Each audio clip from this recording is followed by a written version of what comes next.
tula hian silchar senate compound block zuai na kan lo niang kan room atang lo chan kan khen na room ania tlai bathroom ania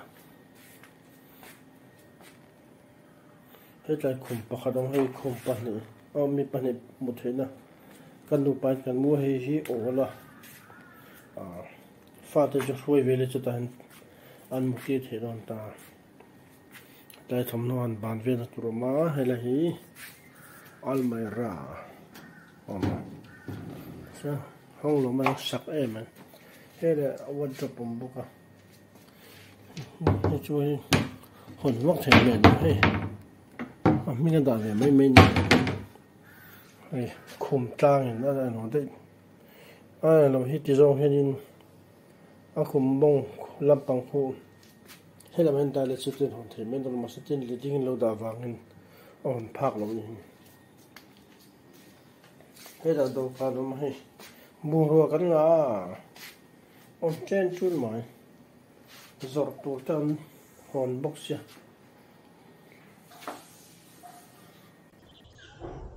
kan khan na hi number 6 ma sa he abela ta to ni san compound sinot transit accommodation ni pai panya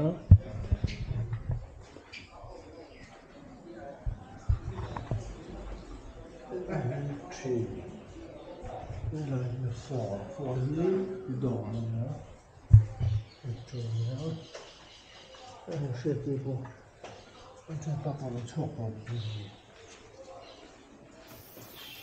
agar tala tang kan suwa pui kan jin pui kan ho pui kan chen pa kha kan thleng homa ani chu jingkar sumo khan chhodu wangin local to kan tho chuanin da sari le tlem vel ka thoni chu daru le ti khan lo chhuak malani am man lo chia chok kha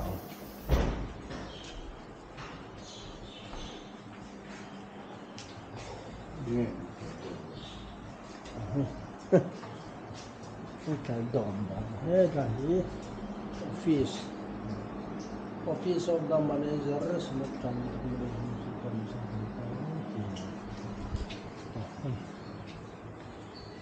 sao cần là cuốn mình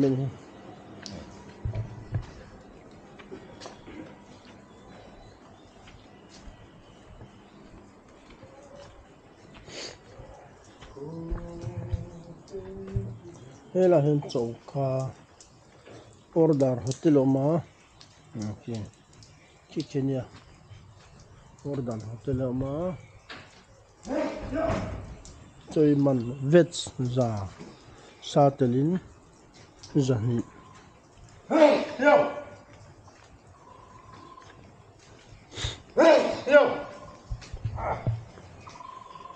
con thấy con của bà sang trong đó đi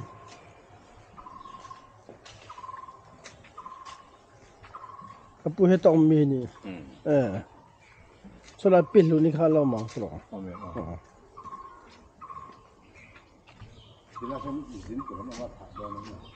pin luôn đi xong mà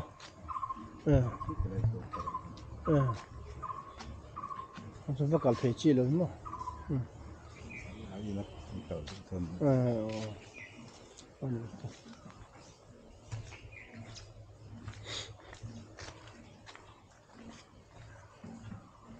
ये तो कल फिर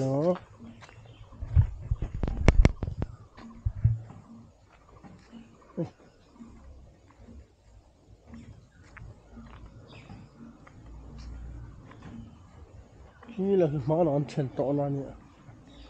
ये तो lump VIP room वाला बुलान ये तो गराज मोटर दाना किलो वो तो नहीं माँ खालम वाला तो ना नो सिम थर नहीं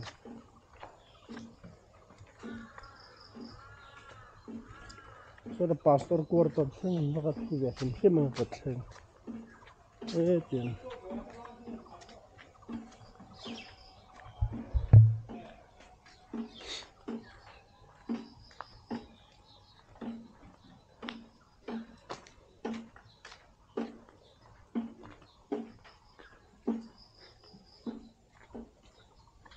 cái bộ công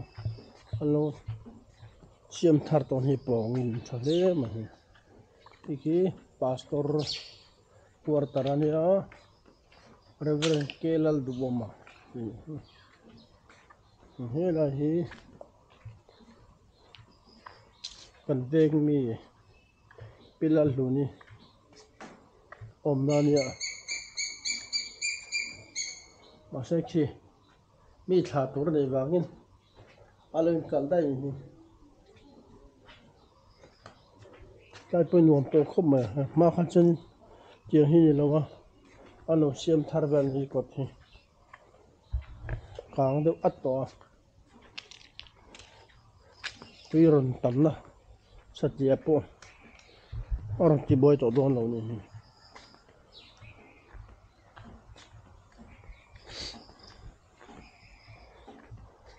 tuy lum khá vậy sạc chẳng hạn chỉ đều nên lâu lâu chuyện chuyện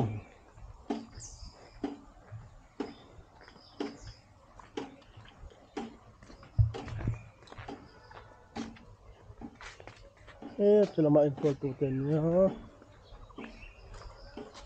anh xem đàn này Assam te Mizoram te registration số mà motor hi anh zat về là motor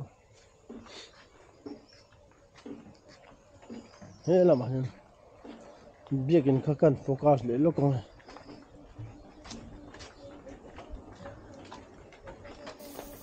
về làm gì ra bị in hi gatekeeper chen na anh à tuan ding lama lâu lòng hi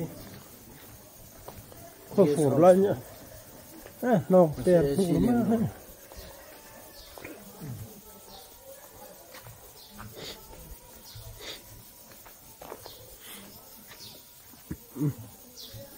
số là số tour nó mai thế này là thóc tu sống đi về anh mà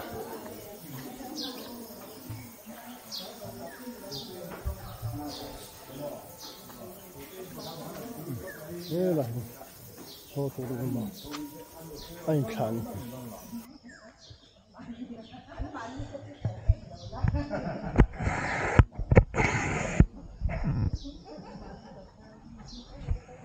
số là school này Oriental High School là re mem mai anh vai hon ngai sang an fa ten lu na sati ram minister te mele te pon an fa ten lu ti thin ni mà sẽ Christian in pek tak lo chu tum lem lo wa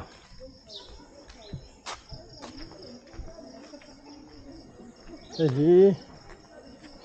helai về làm gì hông Christian học in khom na anh ấy về thua hay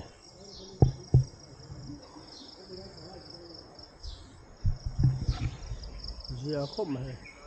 agar tala hết rồi in hoa ya khăn ông đều kê cả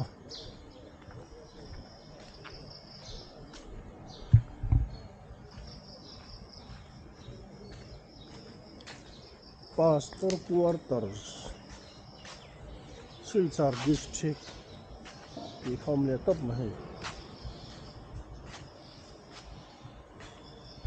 còn zol ra cho nên cho cái top mày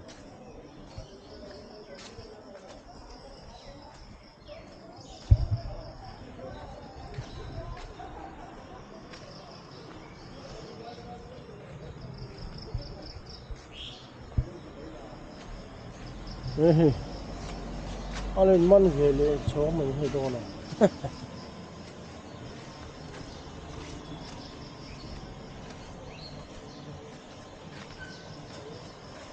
còn chuộc lúa đi tôm thế này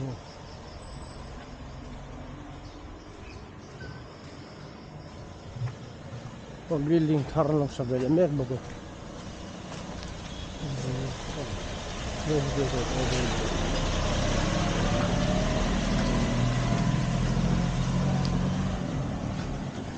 câu hát gì hay còn ai rồi Benz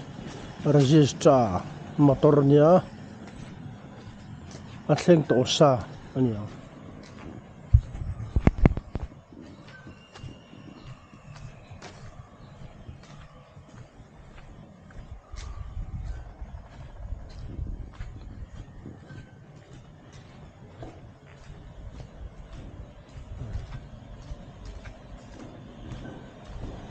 Kachar Hill Times Synod House Mission Compound Jail Road Silchar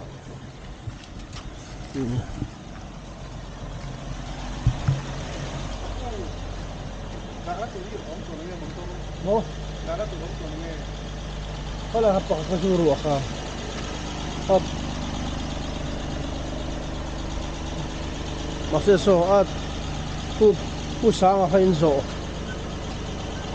be pon ga at na mo tenso isa ka so la san ni tha tur ka dan din khomuanga ka zo be pon ga ya na don po so na ngai no ti don cái cắn nón thu cắn nón thả lúc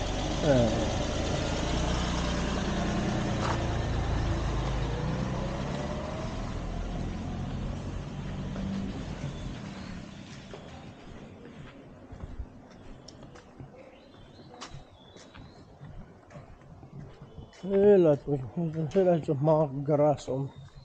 chin khani hay cho mà cho om to khani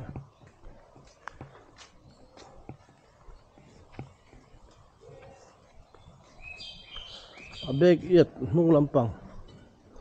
kha chom vak lo so generator te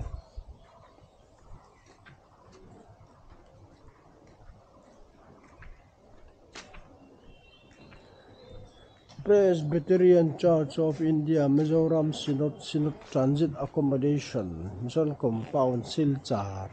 4 ini kha zong kha kan han ti the chun chun ye